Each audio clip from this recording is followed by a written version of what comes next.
তুমি কোন শহরের মাইয়া গো লাগে উড়াধুরা। প্রকৃতিতে রিমেল ঝড় থামতে না থামতেই সোশ্যাল মিডিয়ায় আঘাত হেনেছে উড়াধুরা ঝড়। উড়াধুরা ঝড়ের প্রভাব জানার আগে জানবো আরেক ঝড় থামার আভাসের কথা। নেট দুনিয়ার খবর, পুরীর বাসে গেছেন তার ছেলের বাবা রাজ। ছেলেকে দেখার নাম করে পুরীর হাতে রান্না করা খাবারও খেয়ে এসেছেন প্রাক্তন স্বামী। দুজনকে একসাথে দেখা গেছে একটি পুরস্কার বিতরণীর অনুষ্ঠানেও। যদিও পুরী বলছেন এসব কাকতাল। ফেসবুকে লিখেছেন, যাকে আমার বাসার দারোয়ানি গেটে অ্যালাউ করবে না সে স্বপ্নে আমার রান্না খায়। আবার অন্যত্র বলেছেন, রাজ তার সন্তানের বাবা, সন্তানের কাছে থেকে রাজকে দূরে রাখা যায় না। পরীর রহস্য ভেদ করা সত্যি কঠিন। তুমি কোন শহরের মাইয়া গো লাগে উড়াধুরা। What Lage Uradura means? Lage Uradura official. রাজপরীর মধ্যে রহস্য রসায়ন যাই থাক, কোনো রহস্য তোয়াক্কা না করে অনলাইনে উড়াধুরা ঝড় বইয়ে দিয়েছেন বাংলার কিং খান শাকিব খান। দেশের পাশাপাশি বিদেশেও নাচন তুলেছেন তুফান সিনেমার গান উড়াধুরা। পরিচালকের স্বপ্ন উড়াধুরা ঝড় আঘাত হানবে ওয়ার্ল্ড মিউজিকের টপ চার্টেও। এই গান শুধু বাংলাদেশে হাইপ সৃষ্টি করে নেই, অস্ট্রেলিয়া, আমেরিকা, কানাডা, বিভিন্ন দেশে, শুধু বাঙালি না, বাঙালির বাইরের মানুষও ভিডিও বানাচ্ছে এবং বলতেছে যে এটা বাংলাদেশি সিনেমার গান, উনি বাংলাদেশি সিনেমা হিরো। তো এইটা অনেক বড় ব্যাপার আমাদের দেশের জন্য, যে আমাদের দেশের একটা কাজ নিয়ে সারা পৃথিবীতে আলোচনা হচ্ছে এবং খুব তাড়াতাড়ি এটা ওয়ার্ল্ড টপ চার্টের গানটা চলে যাবে। এর আগে শাকিব খান অথবা রায়ান রাফির কোনো সিনেমার গান এতটা আলোড়ন তোলেনি। মত শ্রোতাদেরই।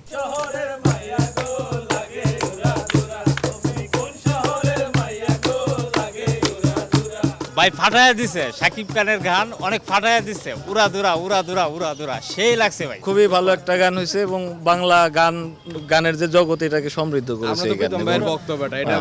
এবং প্রীতম হাসান যে গানটা করেছে এবং এই যে মালোমা, তারপরে যে যে লাগে উড়াধুরা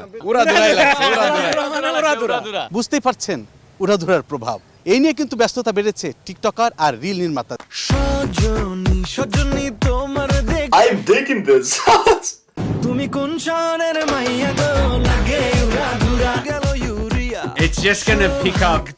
Okay, ji. So Lage Uradhura means looking so gorgeous. তবে গানটির টিজার প্রকাশের পর থেকেই সুর নকলের অভিযোগে নেটিজেনদের কেউ কেউ আওয়াজ তুললেও গান প্রকাশের পর তা থেমে গেছে। গানটির টাইমলাইনে ক্রেডিট দেওয়া হয়েছে মরার কোকিলের গীতিকার মাতাল রাজ্জাক জওয়ানকে। না না, ভুল করবো না। দেখেন, যখনই আপনি বৃহত্তর স্বার্থে কাজ করতে যাবেন তখনই কিছু মানুষ এটাতে কথা বলবে। এই যে এই ধরনের জিনিস, এটা বাংলাদেশে কিন্তু প্রথম না বা পৃথিবীতে প্রথম না। এটা একটা স্টাইল যে পুরনো।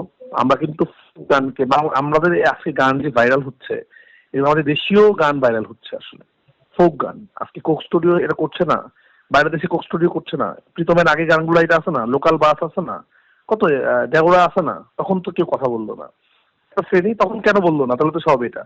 তো এটা একটা স্টাইল, আমরা এই স্টাইলটা ফলো করছি এবং আমরা সম্মান দিয়ে, ক্রেডিট দিয়ে, পারমিশন নিয়ে কাজটা করেছি। চুপ হয়ে গেছে তমা মির্জা ও মিষ্টি জান্নাতও। মানহানির অভিযোগে তমা মির্জা ও মিষ্টি জান্নাত পরস্পরকে লাখ লাখ টাকার ক্ষতিপূরণের আইনি নোটিশ পাঠিয়েছিল। লাখ লাখ টাকা তো দূরের কথা, দুই নায়িকার একজনকেও এখন আর একটি টাকাও দিতে হচ্ছে না। ও বলেছে যে যা হয়েছে আমরা ভুলে যাই, ঠিক আছে। আমার বড় ভাই, আমি যাদের ছায়াতলে ছিলাম, মিশা ভাই এবং ডিপজল ভাই এবং যারা আছেন, যারা আমার বড় ভাই, আমার অভিভাবক, তারা বলেছেন ভুলে যাও, যা হয়েছে মিলে যাও। এই সপ্তাহের উড়াধুরা খবরগুলো মূলত এগুলোই। নতুন খবর আগামী সপ্তাহে।